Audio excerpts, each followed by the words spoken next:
নমস্কার বন্ধুরা, আজকের রেসিপি রসবড়া। রসবড়া বানানো যেমন খুবই সহজ এবং খেতেও দারুণ সুস্বাদু, স্পঞ্জি। সবার প্রথমে 500 গ্রাম বিউলির ডালকে ভালো করে ধুয়ে 3-4 বার ভালো করে ধুয়ে নিয়ে সারা রাত বা 12 ঘন্টার জন্য ভিজিয়ে রেখে দিতে হবে। তারপর মিক্সির গ্রাইন্ডারে ভালো করে পেস্ট করে নিতে হবে। মিক্স করা হয়ে গেলে তারপর টেস্ট অনুসারে লবণ আর মৌরি বা সব দিয়ে ভালো করে ফাটিয়ে নিতে হবে। ভালো করে হাত দিয়ে ফাটিয়ে নিতে হবে।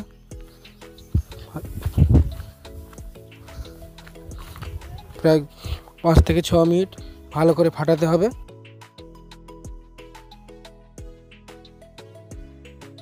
গরম তেলে গোল গোল করে ছেড়ে ভেজে নিতে হবে।